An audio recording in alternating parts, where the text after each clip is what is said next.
Okay, let's begin, Kai. So how did you get into farming?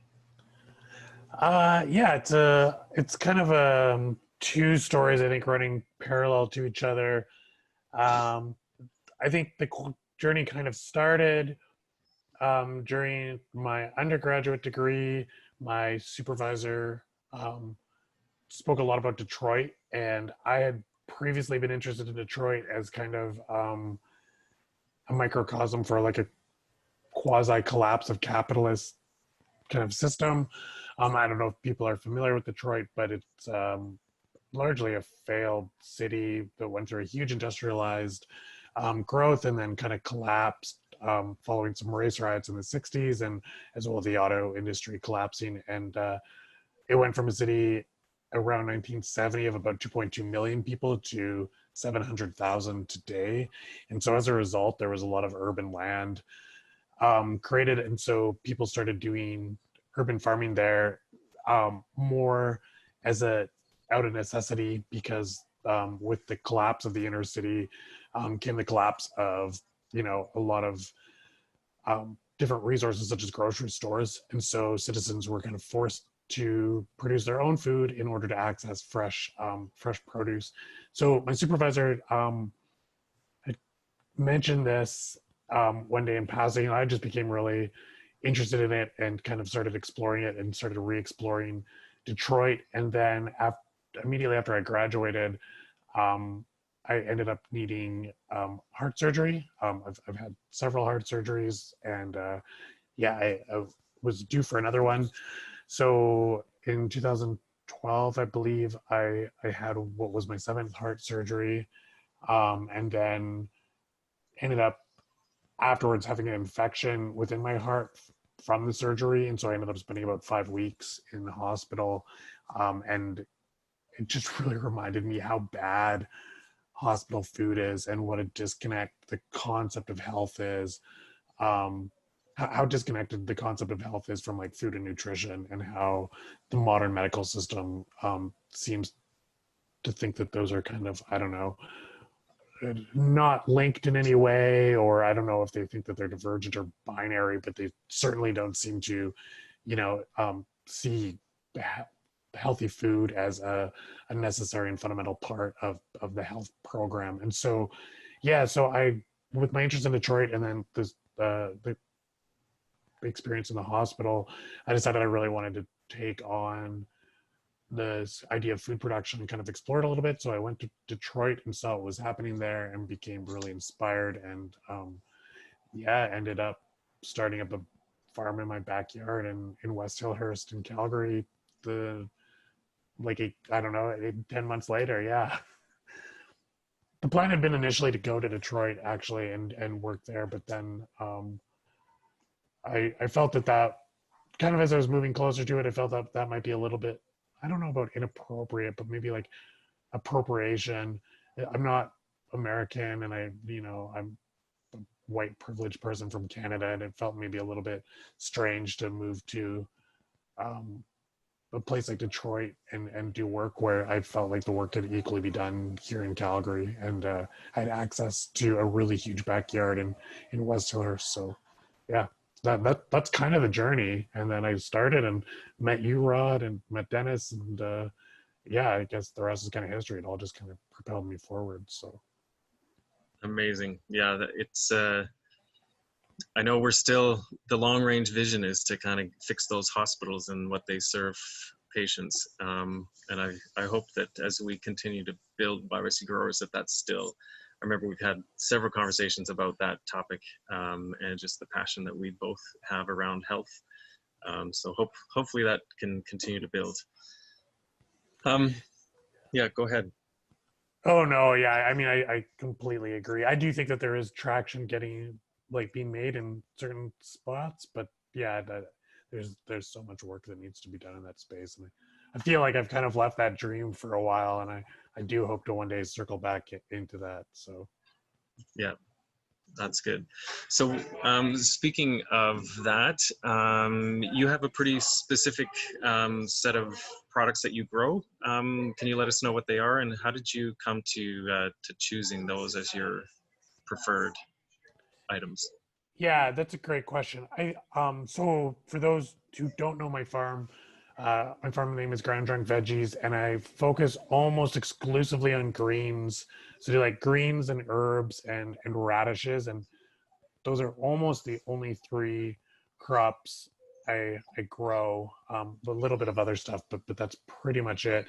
Um, and that just came out of one of the my limited amount of space. So as an urban farmer, um, I have a smaller amount of space and it's spread out.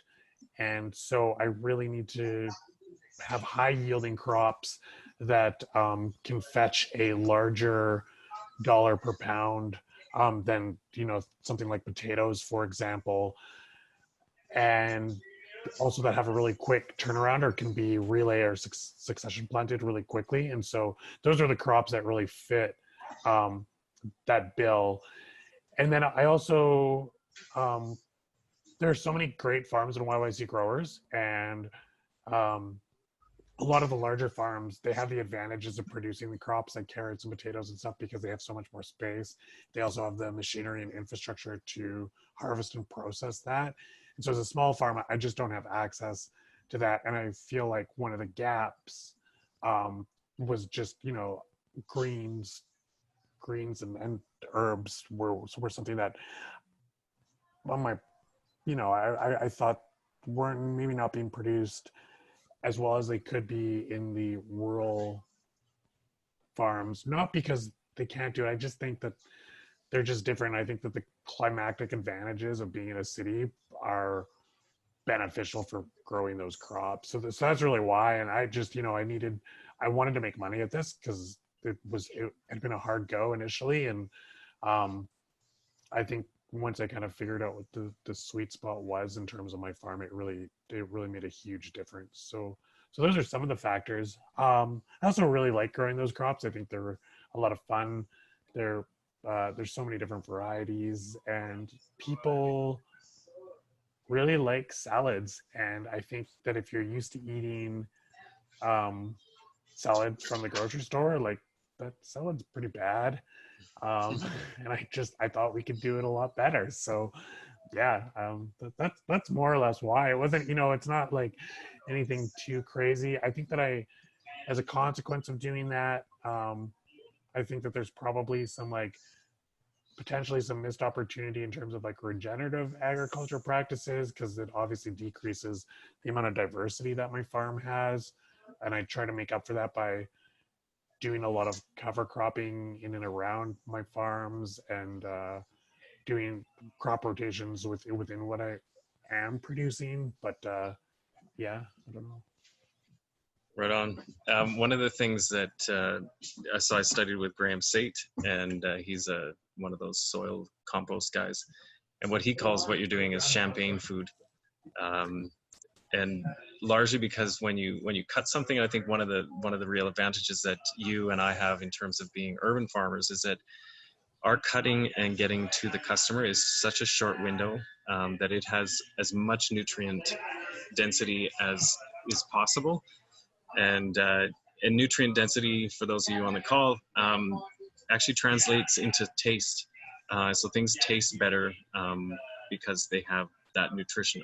Our taste buds are programmed to taste the nutrition. And so when Kai says salads from the grocery store kind of just taste bad, it's because they look like a salad, but they in their inner being they are not a salad. They're kind of devoid of that nutrition profile. I'm going to pause here and just see if anybody has any questions for Kai, just in terms of what he's shared so far.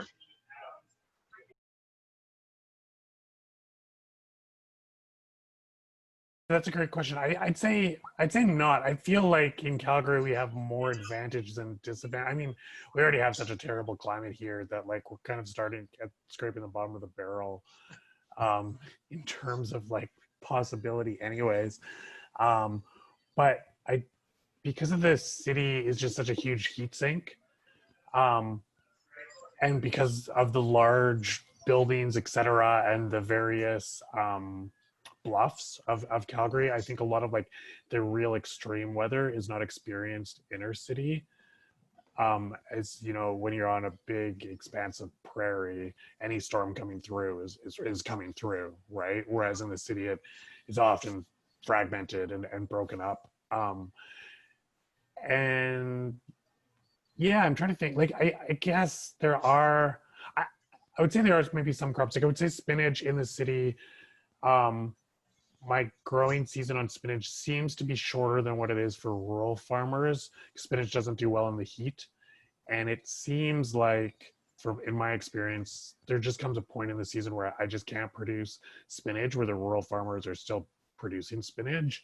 But for me, it's all gone to seed. So I guess that would be one. But by and large, I find it's more of an advantage. I'm usually 2 or 3 weeks earlier than the other farmers because it's just that much warmer. Like the snow's gone here sooner. We get less snow than like somewhere in Bowdoin.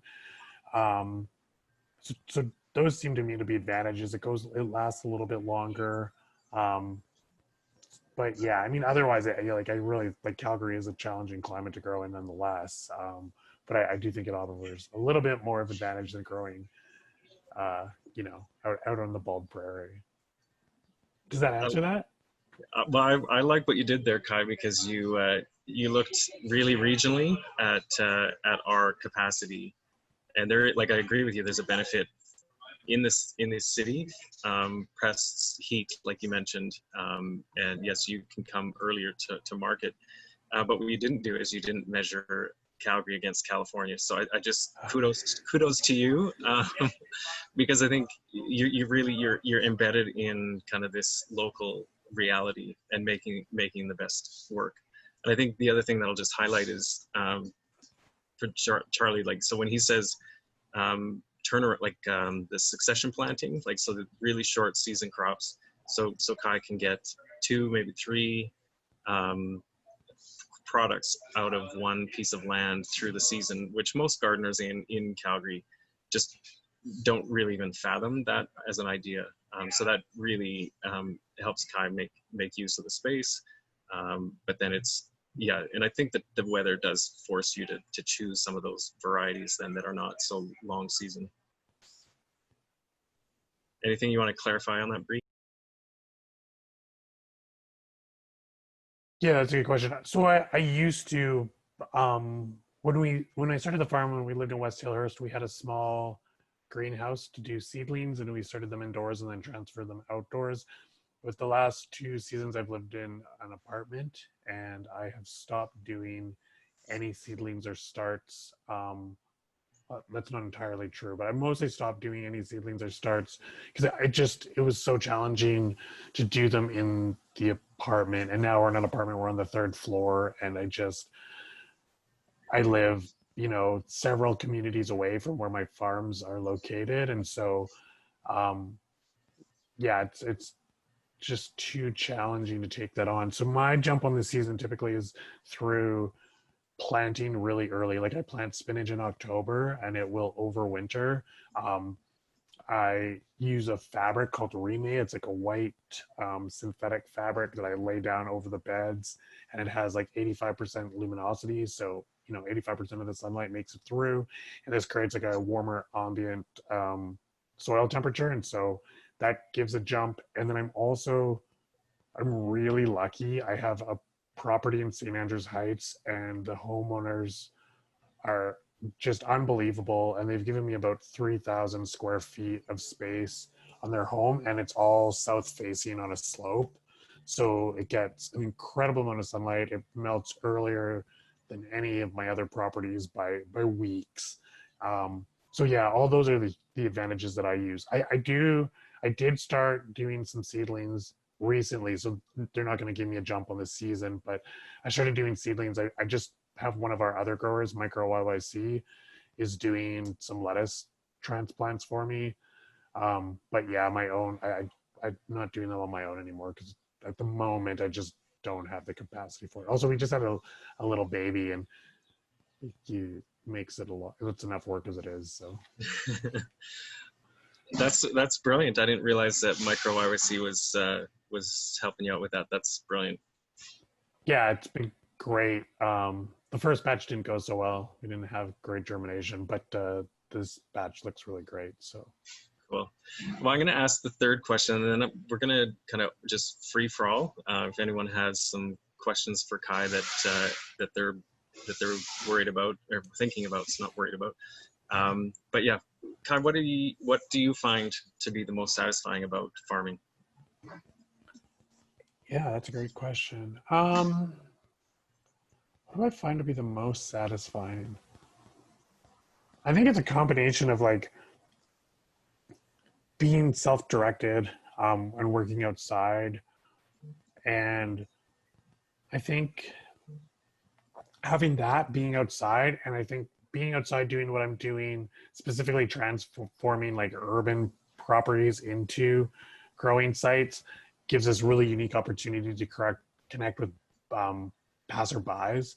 So when I, like a lot of the work that we're trying to do here and the work we're trying to achieve, I think, is to really change um, the kind of cultural understanding of one, like food production within Calgary, that stuff can actually be grown here, and then two, just like the quality of local food, and um, why we should encourage local food, and the need to have more farmers in general. And when you have um, rural farms, you just don't end up getting as much exposure. People don't see it because they're obviously quite isolated from the general populace, especially in Alberta. Like 72% of Albertans live in a city. And so, yeah, I think that like the real joy comes from like connecting with those people and having those conversations and showing them that it's possible. It's about, like there's so many times people see me planting in April, and they'll be like, "Oh, it's not May long weekend yet," and make these comments, and they can have this conversation and engage with them. That like, well, yeah, May long weekend is like an important planting date if you're planting tomatoes outside, but there's a lot of stuff you can start a lot earlier, and you should start it earlier. And yes, you can have a garden in your front lawn. That's not illegal in this city as it is in some places. Um, that's the real joy, I think, trying to break that mold. For all the challenges that come along with the job, it's really rewarding when you like see the people have like an epiphany or like a light bulb goes on, and then just being out there. I think it's just really nice to be able to work outside, and I get really excited when I'm in the soil and I see like all the different things coming up and see life kind of flourishing, and it just feels good.